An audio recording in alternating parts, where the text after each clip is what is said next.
Hello students, today we will discuss a new topic.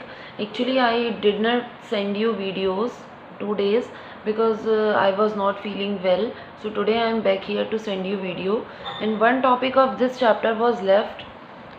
One topic of this portion of the chapter was left. It is potential energy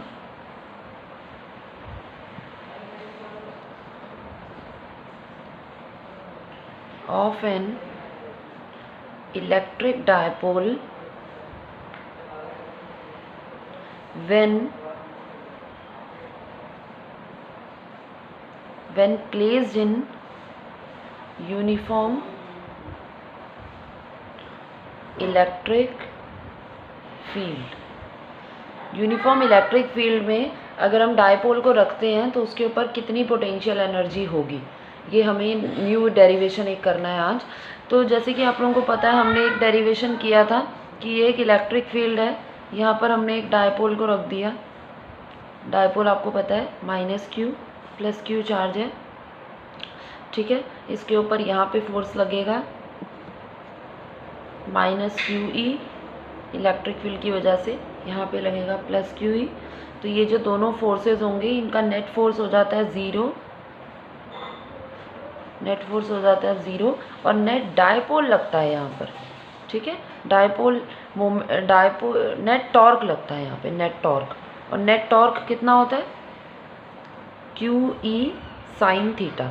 ये आप लोगों को याद है, हमने एक डेरिवेशन किया था, टाउ डायपोल लगता है। डायपोल का मतलब क्या होता है कि अगर दो फोर्सेस इक्वल और ऑपोजिट डायरेक्शन में लग रहे हैं तो उनका नेट फोर्स तो 0 हो जाएगा, but they both have the tendency to rotate the dipole, and if the dipole is free to rotate it will rotate, ठीक है। तो वो डायपोल मोमेंट कितना लगता है? टाउ इक्वल्स टू कितना टॉर्क लगता है? Tau equals to QE sin theta. PE sin theta होता है, PE sin थीटा। P यहाँ पे क्या है? Dipole moment. P क्या है यहाँ पर? डायपोल मोमेंट होता है, ठीक है। अब इसमें क्या है कि ये तो टाउ लग गया, इसके ऊपर टॉर्क लग गया। अब अगर ये टॉर्क इसको घुमाने की टेंडेंसी रख रहा है तो उसको घुमाने में कुछ वर्क भी करना पड़ेगा, ठीक है। सपोज हमने क्या एज्यूम कर लिया, if the torque is acting on the dipole and rotates it through an angle d theta. हमने एक स्मॉल एंगल d थीटा के लिए मान लिया।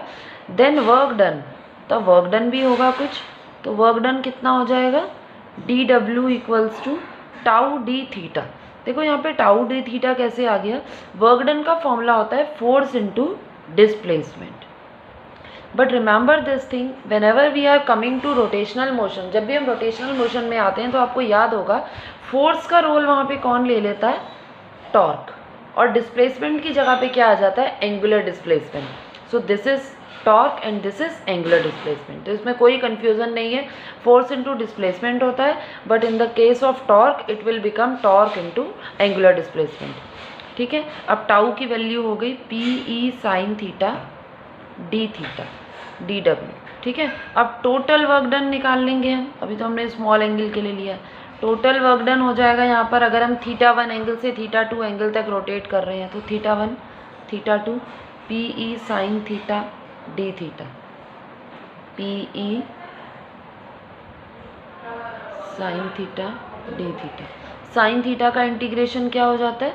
साइन थीटा का इंटीग्रेशन होता है -cos थीटा, θ1 θ2। अब अपर लिमिट और लोअर लिमिट, -PE पहले ही बाहर ले लेते हैं हम। अपर लिमिट हो गई cos θ2 -cos θ1।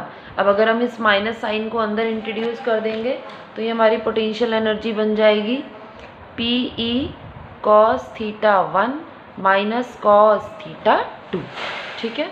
और यही जो वर्क डन है ये किसकी फॉर्म में सेव हो जाता है? पोटेंशियल एनर्जी की, PE cos θ1 cos θ2। अब इसके कुछ स्पेशल केसेस हैं। हमने एक स्पेशल केस एज्यूम कर लिया इसका कि सपोज इनिशियली जो हमारा डायपोल है वो रखा हुआ है 90 के एंगल पर, तो यानी कि θ1 हमारा 90 हो गया और θ2 कोई और एंगल ले लो, थीटा ले लो, पहले 90 पे रखा हुआ है, परपेंडिकुलरली रखा हुआ है, उसके बाद किसी और एंगल पर हम उसको रोटेट कर रहे हैं। मतलब हम रोटेट नहीं कर रहे हैं, टॉर्क एक्ट कर रहा है तो वो रोटेट कर रहा है अपने आप इलेक्ट्रिक फील्ड में। ठीक है, तो यहाँ पे कितना हो जाएगा, P E cos 90 minus cos theta. ठीक है, तो पी ई कॉस 90 होता है 0 माइनस कॉस थीटा, तो 0 minus cos theta minus P E cos theta, और इसको हम कॉस थीटा है क्योंकि ए बी कॉस थीटा क्या होता है, ए डॉट बी, इसलिए हो जाएगा पी डॉट ई।